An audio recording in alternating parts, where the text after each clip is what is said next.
What's going on, everybody? Welcome to another episode of Eastern Current. This is another Weekend Warrior series that I'm very excited about. Really cool episode. We've got a great guy from Texas on, and a good friend of mine through social media, and we've been able to really get to know each other through Instagram, which is one of the cool things about social media. It can be a huge distraction in your day-to-day life, but it can also kind of help you build relationships that you might not have been able to beforehand. But like I said, this is the Weekend Warrior series where we're focusing on guys that are really fishy, that don't get a lot of time to fish, but when they do around their busy work schedules, they're very productive. They catch a lot of fish. They've got good tactics and strategies that they put into place that help them be successful. And they're on this podcast to help share that with you and hopefully help you be more productive when you're on the water. It's a fun community here, and we're just excited to be able to share our knowledge with y'all so that you can hopefully be more productive when you're on the water. One thing I do want to share is we've started a private Facebook group. We do have the Eastern Current Fishing page, or the Eastern Current page. There's Eastern Current Fishing, which is a private Facebook group. You can go join it, ask to join it, and we'll let you in.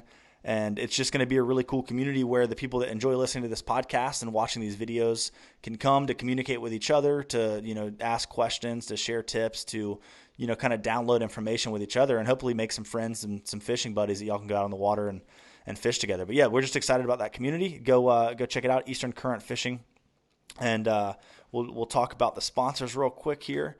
We've got Ice Strike Fishing, which is the middle piece between the relationship with the guy that I'm about to introduce y'all to.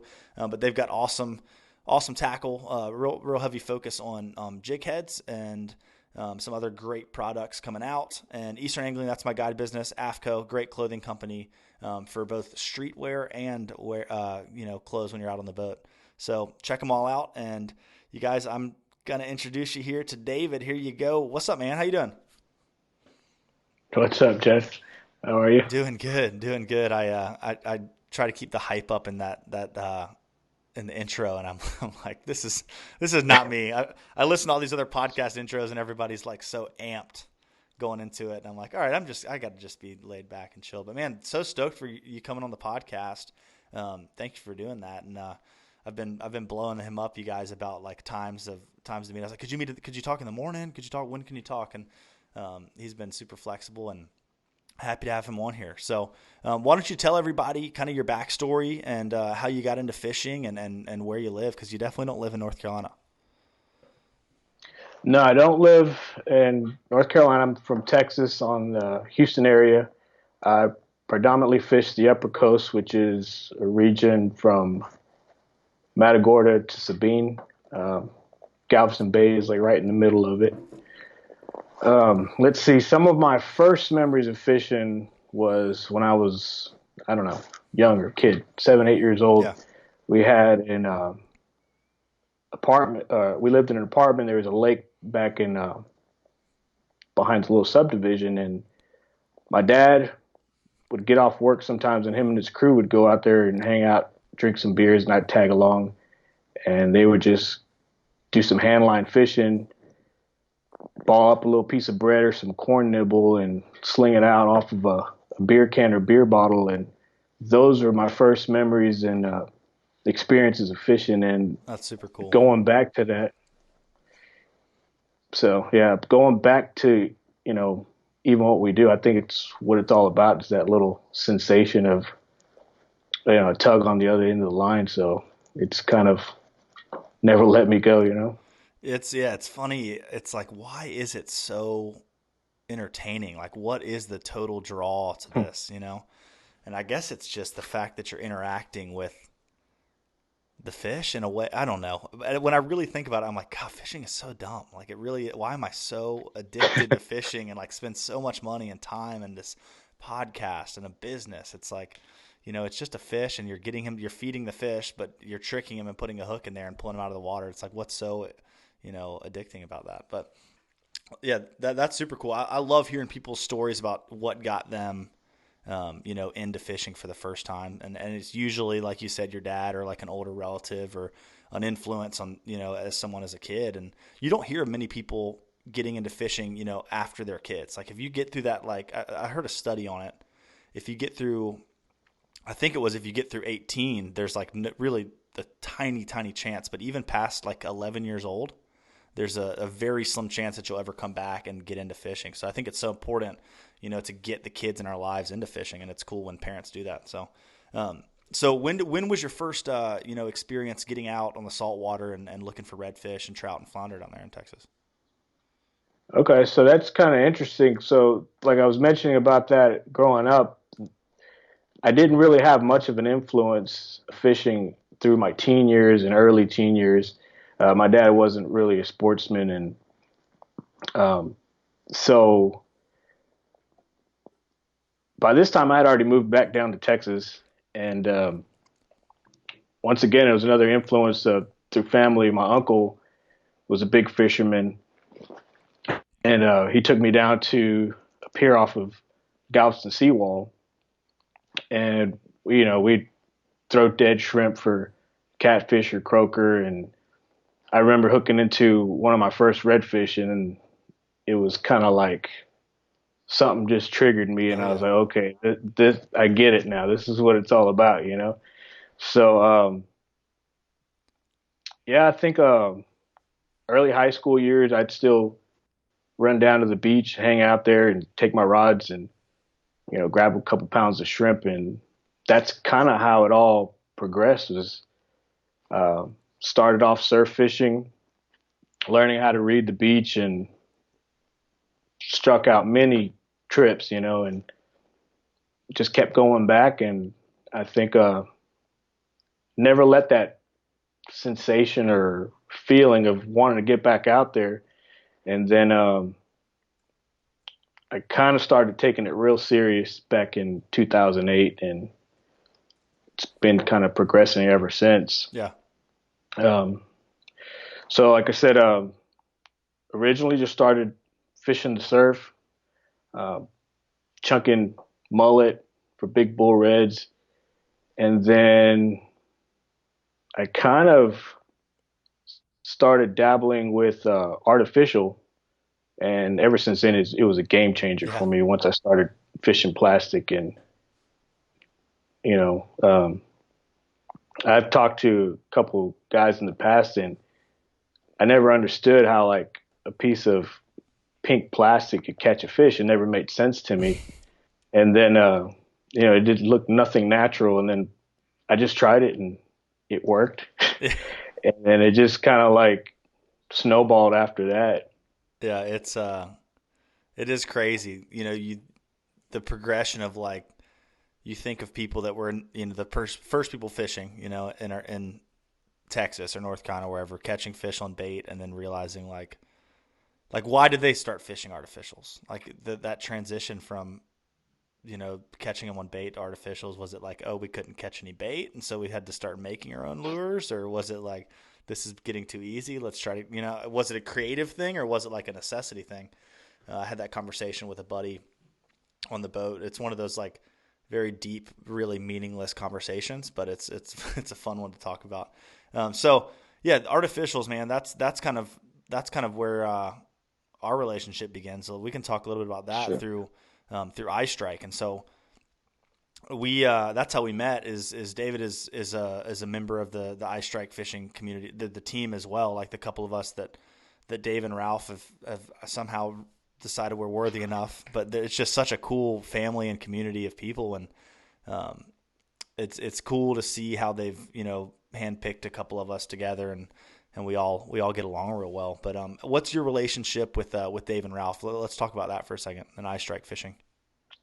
Um, well, I have, like I said, early years when I was experimenting with artificial, and one of the things that kind of triggered my mind is when I first saw their jig on a bait, and I think that natural looking eye was convincing to me to where it did look more natural and realistic, and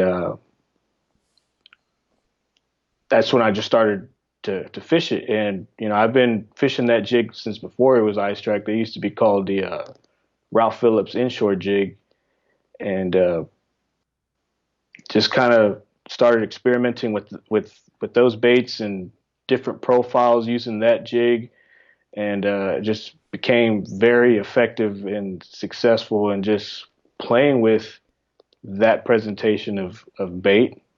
And I think Dave just kind of noticed, and that's kind of another aspect of fishing is the whole photography and uh, showcasing your catches of the day, and it kind of caught his eye, and he felt like it'd be a good fit for me to represent the company and the brand. And when he offered me an opportunity to join, I was kind of like shocked. I was like, really? I'm just a average Joe that catches a few redfish every now and then, and it was really honoring. And we've developed a rapport over the years. I mean, it's been going on 4 years now. Yeah. And, it's been great, really. Dave and Ralph are great guys. They take care of their people, and I think it's good that they do showcase anglers with the certain skill set to catch fish, and they're not like these other competitors where they just want to showcase tournament anglers or professionals, and Or I think they bikini girls. understand. Right on, So No, I'm with you, I think that man. was really They're just stand up people, and truly neither of them do it. I mean, I'm sure they don't mind making money, but they don't do it for the money. I mean, they do it for their love of fishing and wanting to create very productive products and create the best products for the angler, the inshore angler. I mean, really, they're branching out, and a lot of stuff that's capable of nearshore and offshore fishing as well, just strength wise and weight wise. But yeah, Dave and Ralph are great dudes, and that they've created this community of a couple of us together that's just cool to see, and I think that's what they wanted and what they envisioned, which was so neat. But with that being said, let's talk a little bit about let's first off talk about lures, because we're talking about eye strike right now. So being a weekend warrior and really just being an angler in general, everyone's got some lures and some baits that they feel confident in. But also, if I've got a limited amount of time, or if you've got a limited amount of time, what are there some baits that you feel like are better, get it done baits and search baits where you're gonna maybe be able to cover water a little bit better and find fish? um, I think for one, the boot tail bait is very effective for as a search bait, and that's probably something that I'll start off with, and I'll kind of work a different strategy when I'm approaching a point or something. I'll just start kind of fan casting and covering areas from my bow or the boat or the stern wherever I'm fishing, and try to cover some water and find a strike here or there. Um, so predominantly, I like to fish soft plastic and a jig. It's just my go-to Yeah, bait. It works, it So does I work. just kind of I stick with it. And what Um, tail were you saying you liked? like a boot tail, Uh, like a little paddle Gotcha, boot tail, tail. paddle tail. Yep, that's what I thought you said. Yeah. Cool. So that's actually a good kind of a search bait that I would probably start off with. Um, another bait or another tactic that I would consider, I guess, a search bait as well is the popping cork, which Oh yeah. a lot of guys they kind of talk down on the whole popping cork and artificial bait under it, but that is very Oh effective. man, it's so effective. You can hate on it all you want, but it catches fish, So uh, I think that's also a good bait. I think the audible in the cork will kind of draw fish, um, and that's something that I would probably throw where I'm having some current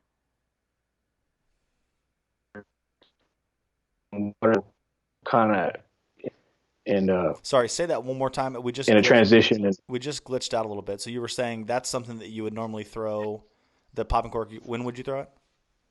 I would throw a popping cork when there's some current or like a wind driven current or any type of Okay. tide movement.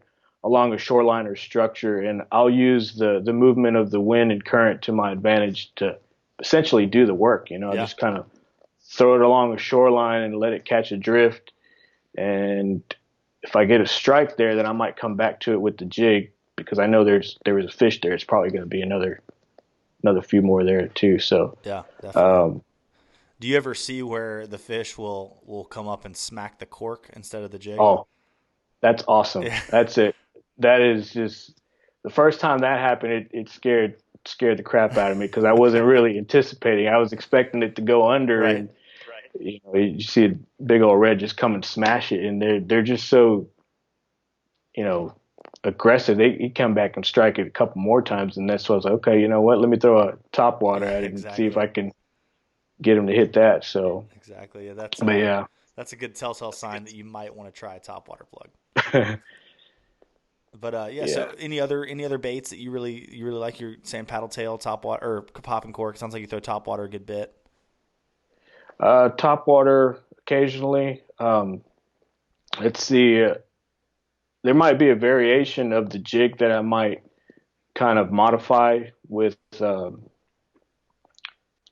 so like the little spinner blades. Yeah. I don't know what they're called, but kind of like a diamond shape, and they'll have a blade that you can kind of run off the top or bottom. Yep. Um, I'll do that as well. That'll kind of use it as search bait, or if it's depending on what the water clarity is like. I think that little flash of vibration will kind of entice a bite. So, Definitely. uh, Yeah, I think yeah, those are. I'm with you on that. It's like when you're blind casting, having a bait that's going to have more presence in the water, as opposed to just like, let's say a fluke or like a little soft plastic jerk bait. It's got great action, but the fish, that they react on like three different senses, I guess, is hearing, seeing, and feeling. And so when you have a bait that they can see better, hear better, and feel better, your chances of them coming from further away to eat it, I guess, are higher. And that's like all those baits you were describing, like the paddle tail with the tail kicking back and forth. You're hitting two of those because they can feel the tail and they can see the bait. And then the top water, they can hear it, see it, feel it. Those three senses you want to play into. But sometimes it seems like if they're touchy fish, maybe just one of the senses you want to play into. Because if they're spooky, and you're too aggressive, that can. Do you see that happening down there some? Well, speaking of senses, and it's something that I've been kind of thinking about while I'm out on the water too, is especially like I said, when you're blind casting, for me, a lot of places I fish, it's a lot of murky, brackish water. We don't have the clarity that you have. I've seen some of your videos. It's just like amazing water, just green emerald. And I think that a scent might be another one of scents to kind of key Yeah, on in that's those very true. conditions. So those are other modifications to the bait that I may use as like a gel or some type of scented bait to kind of trigger their scent Yeah. in those conditions. So, sometimes you might get an extra bite with a little bit of smear of a gel on whatever that you're throwing. And so, yeah, I think those senses, along with the scent, the vibration, the sound, sight, uh, those are all little variables that can make a difference in Yeah, definitely. getting a strike. How the heck did I forget about scent? That's like probably the biggest one is scent, and I completely forgot Yeah, about that. and I think it's very underrated too. A lot of people don't really kind of key into that variable. No, I would agree with you, and I've even heard of people putting it on topwater plugs and on hard baits and whatnot, and that to me that's crazy. I mean, not crazy. It's something I've never thought to do. It may be like a jerk bait or a mirror lure, but like a topwater plug, you know, if they're not coming up and just crushing it because they're pissed off that it's making all that noise on the surface, I mean, I guess it would help, but I don't know if I'd end up putting it on my topwater. Is there a specific type of gel that you like to use or type of scent you like to use? Oh, well, I do. There's I prefer the Procure variation where it's kind of I don't know if you ever used it, but it's got a real thick texture to where it'll hold Yeah. and it just stinks, you know. Oh yeah, it And stays. you can open the bottle and get a good whiff, and you know it's definitely going to trigger their senses. And but I do like that it has a thick viscosity to it that kind of holds on to the bait. Um, a popular bait that I've been using this past year or so is the jerk bait, and you know how they have like a little slit on the belly. Yep, You know that's a good place to kind of just load it up in there, and it tends to hold a little bit longer as well too. So definitely. as far as the scents, depending on what's in the water, you know, if Yeah, there's a lot of mullet, I'll probably smear on a little bit of mullet, and if I'm working a shrimp imitation, obviously I'm going to go with a little bit of a little bit of shrimp. shrimp juice.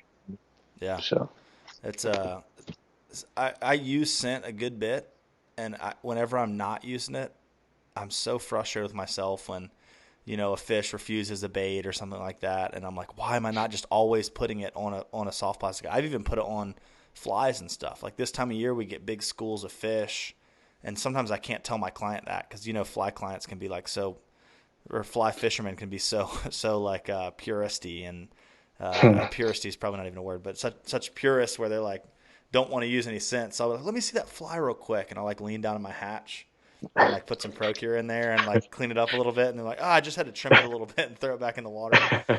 But fish can get picky. Like when I'm sitting there in that clear water looking at redfish, and we're getting good casts in there with fly, and the fish aren't eating it, they'll follow it for a second and not eat it. And then you put the little scent on there and you throw it in there and do the exact same cast, same retrieve, and those fish get up on it and they eat the crap out of it. So that scent definitely, especially when they're following a bait and they're getting that whiff off the back of it. I mean, if it's a reactionary bite where they're just seeing the bait all of a sudden and eating it, I don't think scent's that important. But when you're making a cast and maybe the fish sees it from a distance and closes the gap, and then it's smelling the bait when it's following it, I think that's huge, and that helps close that distance big time. So, so what were you saying? one other thing I was thinking of, since we're talking about scents and their effectiveness, is one thing that I have noticed is like if I get onto some flounder and I know that they're around, uh, I don't know why it is, but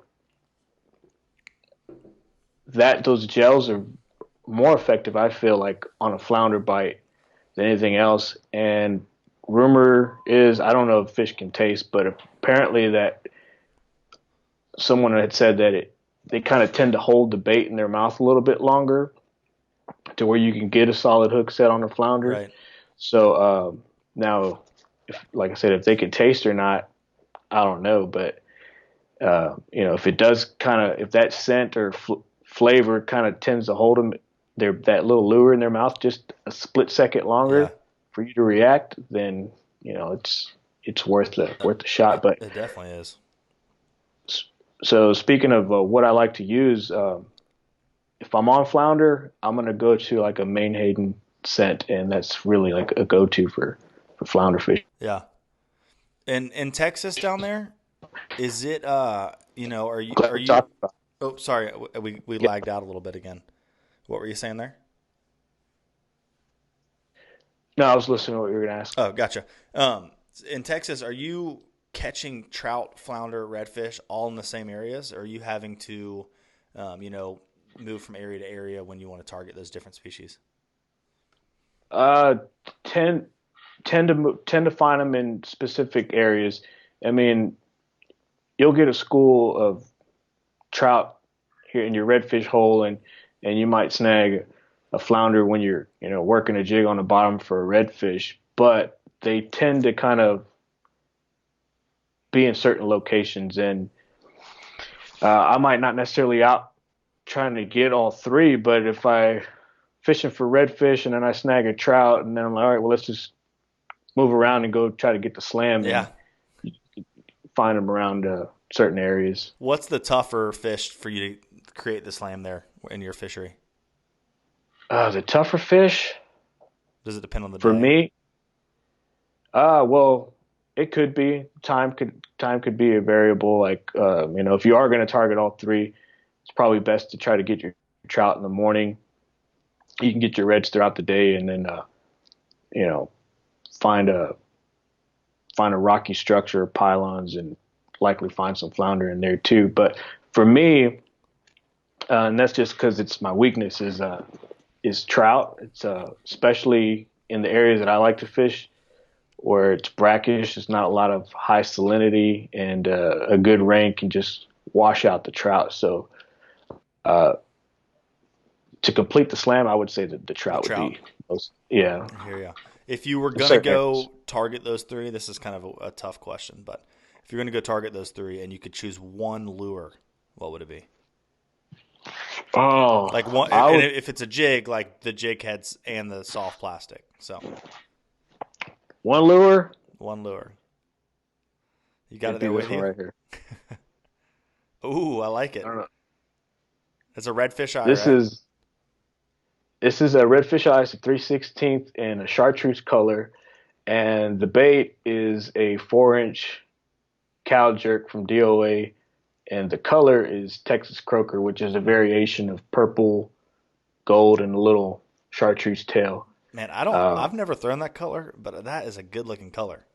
it's a fire little bait, man. I'm Yeah. telling you, like I've always been a big believer in purples. Gold are great, and you can't go wrong with a little bit of chartreuse on there. No, So, definitely not. I mean, this little bait right here, you can you can clean house with I that. like it. I like it. Well, let's talk a little bit about. We've kind of gone through bait stuff, but your planning process. So you got a busy week. You're working, and you're trying to figure out how you're going to be productive on Saturday. What do you go through as far as your planning process goes? All right, so yeah, I think that is really a big part of it, and like you'd mentioned, weekend warriors, we don't have the luxury to kind of scout all day, and when we do fish, we want to be as productive and effective and utilize our time Right. as efficiently as possible. So uh, typically Thursday, I start monitoring weather, wind, tides, and based on what it's going to do on that Saturday, then I start to kind of strategize how I want to hit the water, Yeah. depending on where I'm going.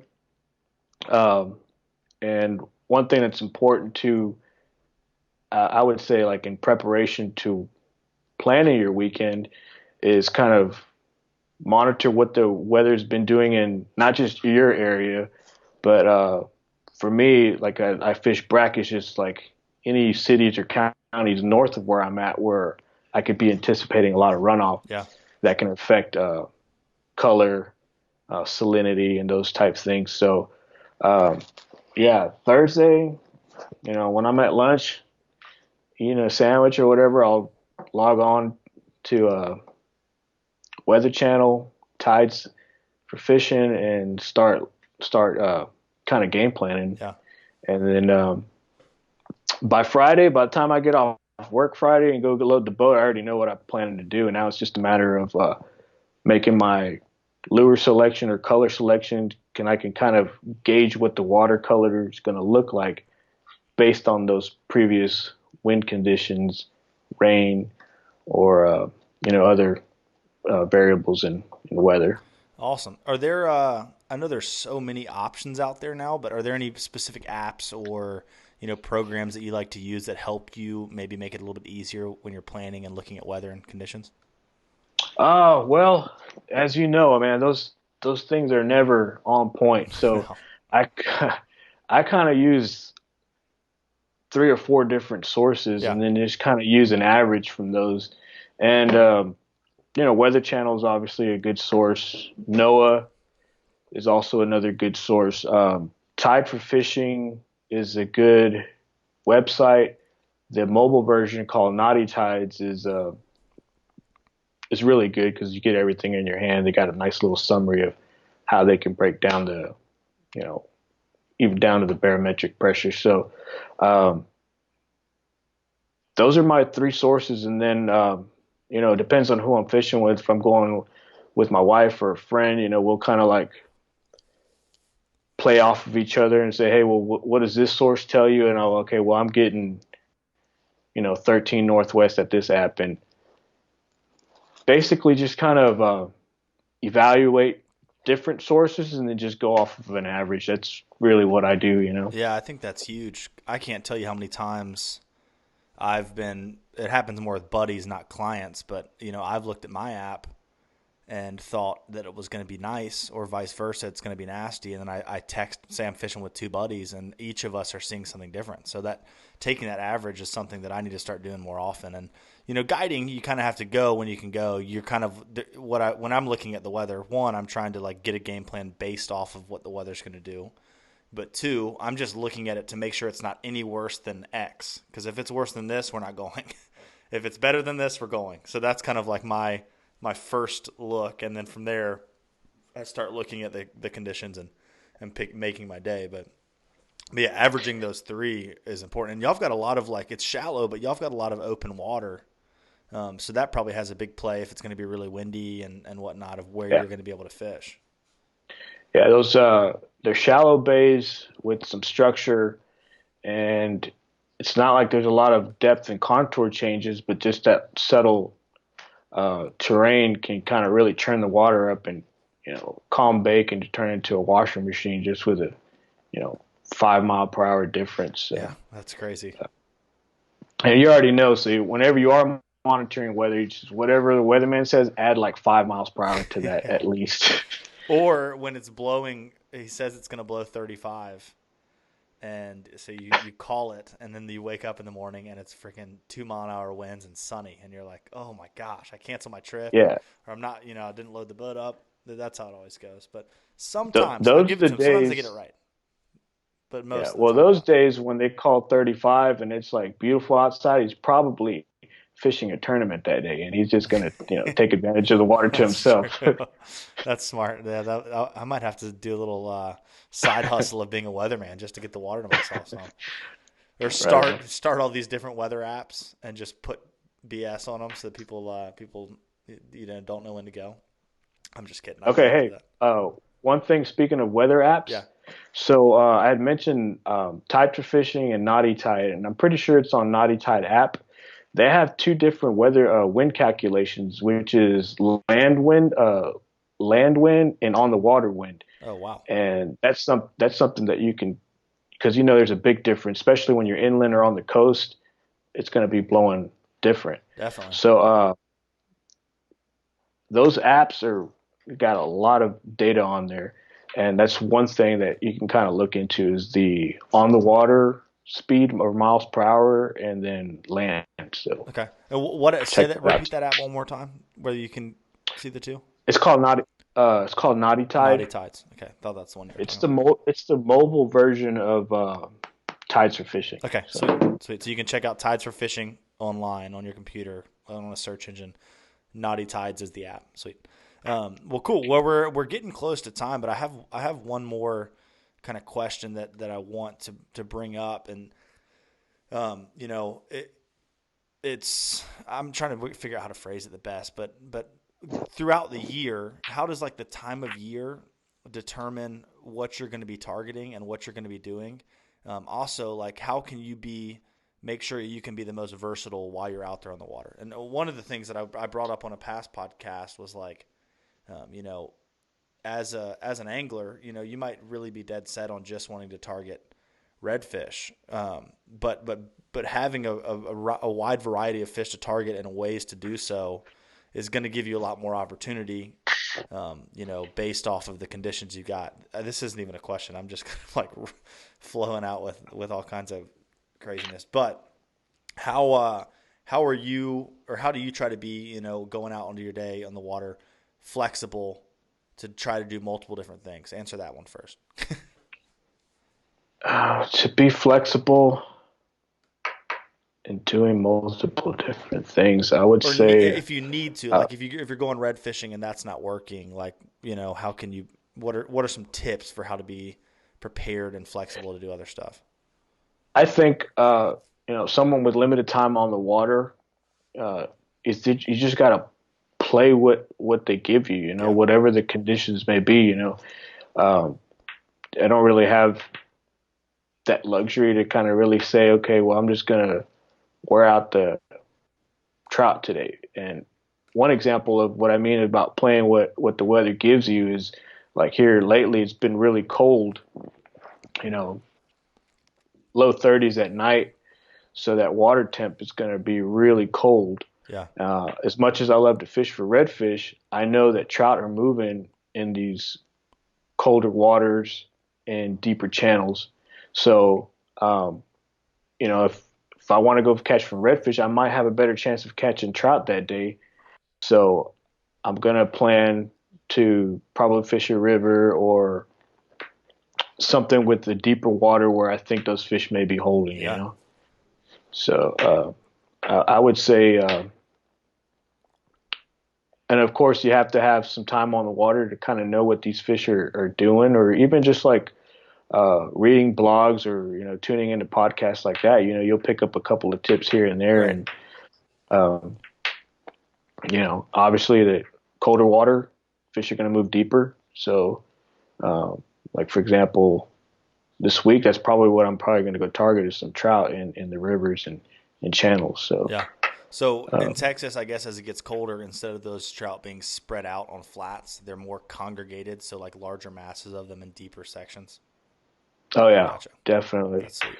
Uh, that's another thing I think with being effective with limited time is kind of be proficient in the resources that you have, and meaning like know what your GPS can do, understand what downscan and side scan can do, because in those cases, like before when I would primarily just fish flats, I didn't necessarily need downscan, but now uh, with fishing for trout in deeper waters, that plays a big role Oh in yeah. me being effective. Is just being efficient in the resources and tools that you have.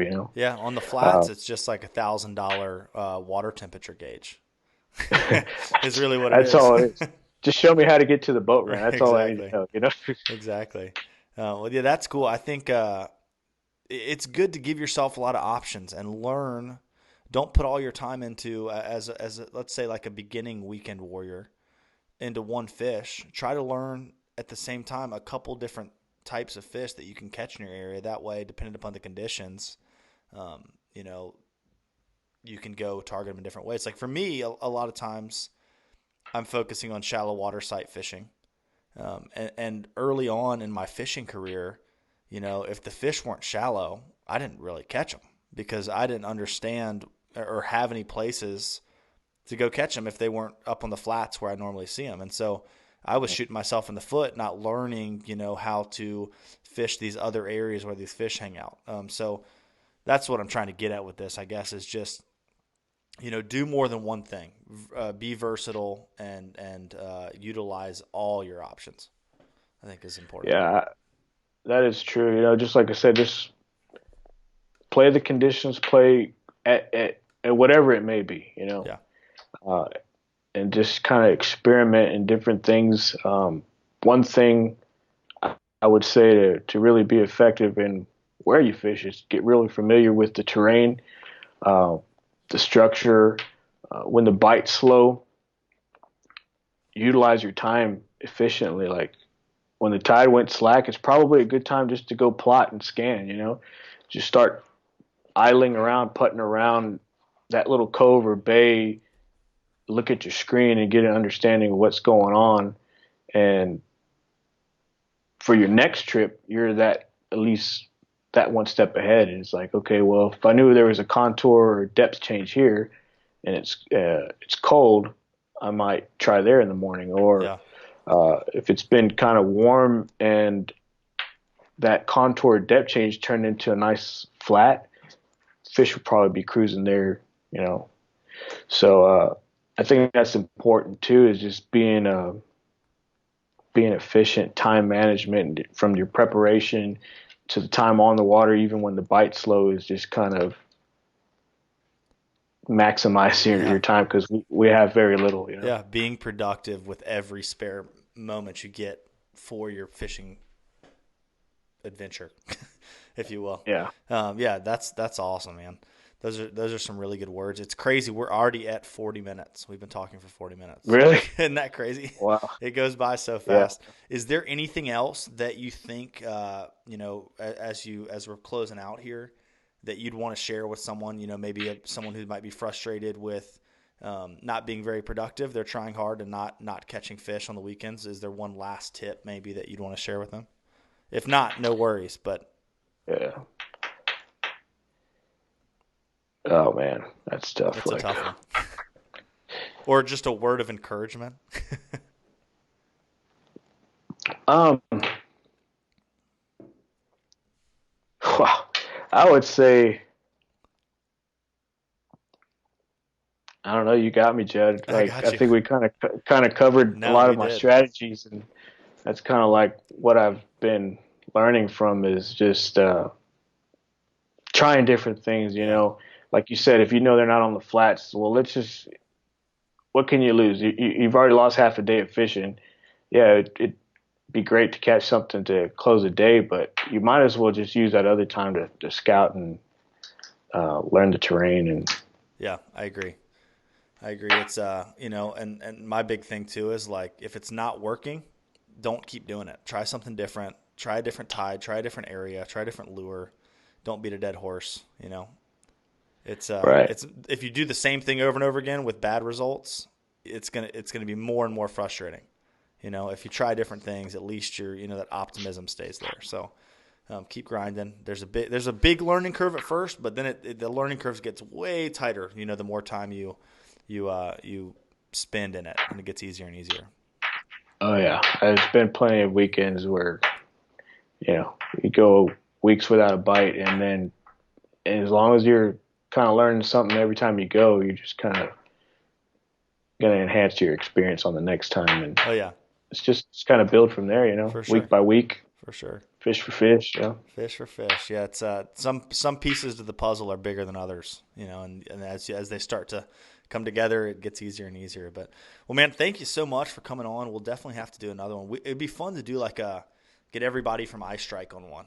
I need to find a way that we could all Skype in and do this just big Ice Strike family podcast. But I'll have to talk to Dave about it. It'd be fun. Yeah. But and yeah, thank you so much. If you ever want to get up here to North Carolina and fish with me, please let me know, and vice versa. I know I see you just crushing the big redfish, and I'm always like, God, I want to get down to Texas and go fish with them. But we'll make it happen one day, one of the places. Yeah, I still got to take you up on that invite. When you come down to Louisiana, we go fish some bayous sometime. Yeah, So definitely, man. Well, thank you so much. I'm going to swap over to my camera here and close the show out, guys. Thanks for tuning in to this episode. I hope y'all are enjoying the Weekend Warrior series. It's a cool idea. And if y'all if y'all ever have anyone y'all want to hear on this podcast, you can send it in on Facebook, on Instagram. You can leave it in comments on the. Actually, I don't think you can do that on podcast, but you can send it on Facebook or Instagram. And we would love to just bring on different people that our community wants to hear from. And yeah, but thank y'all for tuning in, and we will, I guess, see you in the next episode. Later.